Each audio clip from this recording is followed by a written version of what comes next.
pneumokokinės ligos iš tikrųjų ženkliai didina suaugusiųjų sergamumą invazinė pneumokokinė infekcija ir jeigu sveiki suaugę žmonės, jų atvejų skaičius 100 000 gyventojų nuo invazinės pneumokokinės ligos yra 8, tai esant lėtinėms širdies ligoms, cukriniam diabetui, plaučių ligoms sergamumas yra 3 kartus didesnis, kitoms ligoms esant jis yra atitinkamai 5 arba 7, o esant onkologinėms ligoms ir živ infekcijai arba AIDS, invazinės pneumokokinės infekcijos sergamumas yra 20 kartų didesnis negu atitinkamo amžiaus šitų ligų neturintiems suaugusiems.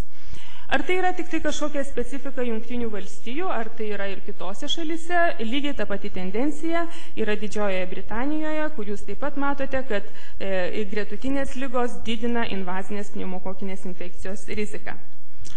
Jeigu pasižiūrėti į amžių virš 65 ir išskirstyti jį į 2 grupės, iki 80 ir virš 80, tai jūs matote, kad visiškai senoliams virš 80 sirgti pneumokokinė infekcija rizika yra maždaug 2-3 kartus didesnė negu žmonėms nuo 65 iki 80 metų ir gretutinės ligos proporcingai ir adekvačiai didina šitos infekcijos riziką, vėlgi išliekant 2 pagrindiniam ligom ženkliausiai didinančioms riziką, tai yra hematologiniai ir kitų lokalizacijų piktybiniai navikai. Labai gaila, tačiau pagyvenusio amžiaus žmonės dažnai turi ne vieną, o 2 arba daugiau gretutinių patologijų, kaip pavyzdžiui lėtinė obstrukcinė plaučių liga ir cukrinis diabetas ar pačios įvairiausios kitos kombinacijos. Taigi, jeigu žmogus turi 2 arba daugiau gretutinių ligų, tai jo rizika sirgti pneumokokinė infekcija prilygsta imunosupresyvių žmonių rizikai. Ir tai yra apie invazinę pneumokokinę infekciją ir lygiai tas pats yra apie pneumokokinę neinvazinę pneumoniją. Gretutinės ligos sumuojasi, jeigu taip galima pasakyti, ir pneumokokinės infekcijos riziką proporcingai didina. Ir visiškai praleisiu segmentą gydymo, kadangi tai būtų visiškai atskiras sritis ir neįmanoma čia visko apžvelgti per tokį trumpą laiką. Ir ką jūs žinote nuo labai savo studijų laikų, kad profilaktika visada yra geriau negu gydymas ir kadangi turbūt šitoje auditorijoje didžioji dauguma klausytojų yra epidemiologai ir žmonės, kurie užsiima profilaktiką, tai šiek tiek plačiau apie ją. Mes daugiausia patirties ir seniausiai rinkoje esanti vakcina yra polisacharidinė pneumokokinė vakcina ir visiems labiausiai yra pažįstama pneumo 23 vakcina, tai yra 23 serotipus preventuojanti pneumokokinė vakcina. Šita vakcina neapsaugo nuo neinvazinių infekcijų, tokių kaip sinusitas ir otitas, arba nuo dažnų peršalimo ligų, kaip kartais supaprastintai yra kalbama. Šita vakcina turi vieną konkretų tikslą – apsaugoti nuo invazinės pneumokokinės ligos. Kaip matote, rekomendacija skiepyti vyresnius negu 65 amžiaus žmonės pneumokokinė vakcina Jungtinėse valstijose buvo priimta prieš, tiksliai nepasakyčiau kiek metų, tačiau vakcinacijos apimtis buvo nepaprastai didelės ir siekė beveik 70%. Tai yra kas mūsų šaliai, kur vakcinacijos yra labai sunkiai priimtinos, įsivaizduoti, kad beveik 70% vyresnių negu 65 amžiaus žmonės yra paskiepyti, turbūt yra šiek tiek sunku. Ką mes žinome apie šitos vakcinos efektyvumą, veiksmingumą, apsaugant nuo invazinės pneumokokinės ligos? Pirmoji studija buvo publikuota New England Journal of Medicine 91 metais ir po to buvo padaryta dar 20 studijų apie ir jų visų išvados yra daugiau mažiau vienodos. Šita vakcina yra pakankamai efektyvi, apsaugant nuo invazinės pneumokokinės infekcijos asmenis su normaliu imunitetu. Vakcinos efektyvumas svyruoja apie 60%, tačiau šita vakcina dėja yra neefektyvi, apsaugant nuo invazinės pneumokokinės ligos žmonės, kurie turi pažeistą imuninę sistemą. Dar kiti šitos vakcinos trūkumai yra tai, kad jinai yra neveiksminga vaikams iki 2 metų, kad jinai sukelia silpną atsaką į revakcinaciją ir kad jinai neturi jokio poveikio nosiaryklės kolonizacijai, tai yra neturi poveikio pneumokokų nešiojimui nosiaryklėje.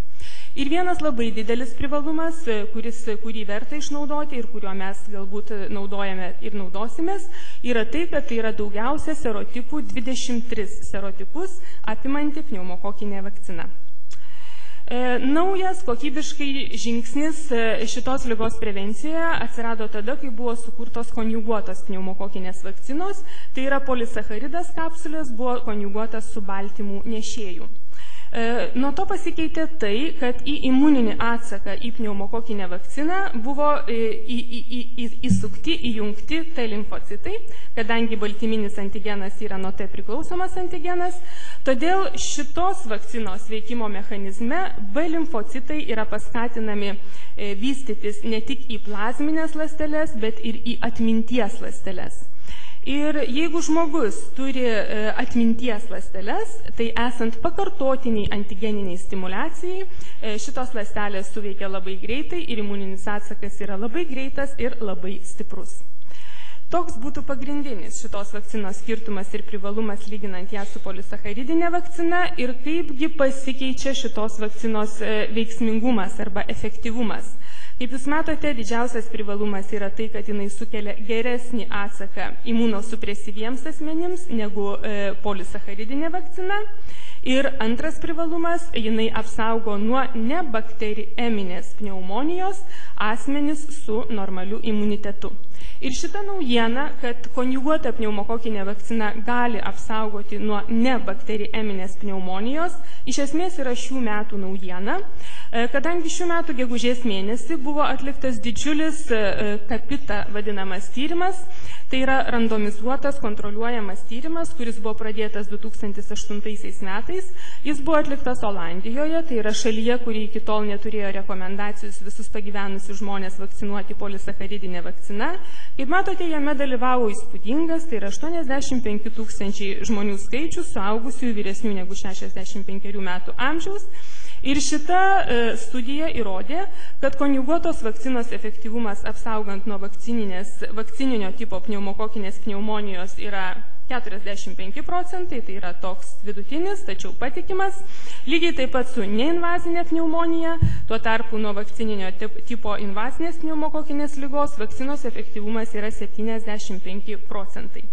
Nežiūrint tokio vidutiniško, sakyčiau, mano akimis žiūrint efektyvumo, Jungtinės Amerikos valstijos priėmė rekomendaciją visus pagyvenusius žmonės skiepyti konjuguotą pneumokokinę vakciną. Tačiau Jungtinės Amerikos valstijos tokią priėmė rekomendaciją. Kokia rekomendacija yra dėl suaugusių žmonių vakcinacijos pneumokokinė vakcina Lietuvoje?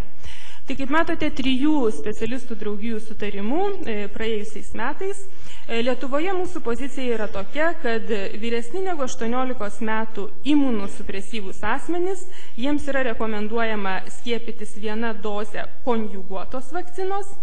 Tuo tarpu žmonės nuo 18 iki 65, kurie priklauso rizikos grupėms, tai yra, kurie turi lėtinių gretutinių ligų, tačiau turi normalų imunitetą, yra rekomenduojama vakcinuotis 1 dozę konjuguotos arba 1 dozę polisacharidinės vakcinos, suteikiant pirmenybę konjuguotai vakcinai, o asmenys virš 65 neturinčių gretutinių ligų ir turinčių normalų imunitetą, kas būna labai retai, skiepytis 1 dozę konjuguotos arba 1 dozę polisacharidinės vakcinos, pirmenybę suteikiant konjuguotai vakcinai.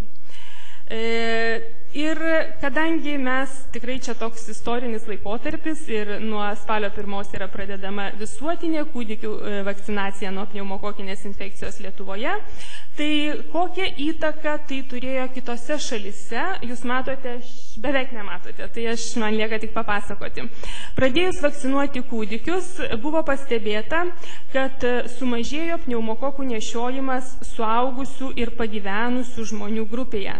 Tai yra, kūdikių imunizacija turėjo įtaką taip vadinamam kolektyviniam imunitetui ir tam nešiojimo paplitimui. Ir praėjus 7 metams nuo visuotinės kūdikių vakcinacijos 7-valentė pneumokokinė vakcina Jungtinėse Amerikos valstijose, invazinės pneumokokinės ligos dažnis vaikams iki 5 metų sumažėjo 100%, o vyresniems negu 65 metų amžiaus žmonėms jisai sumažėjo 92%.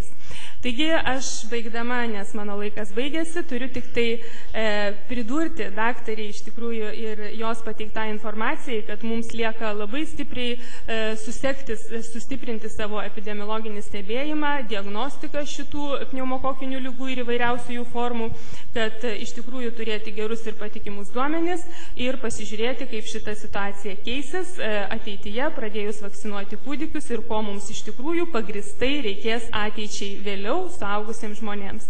Ačiū labai Jums uždėmesį, jeigu bus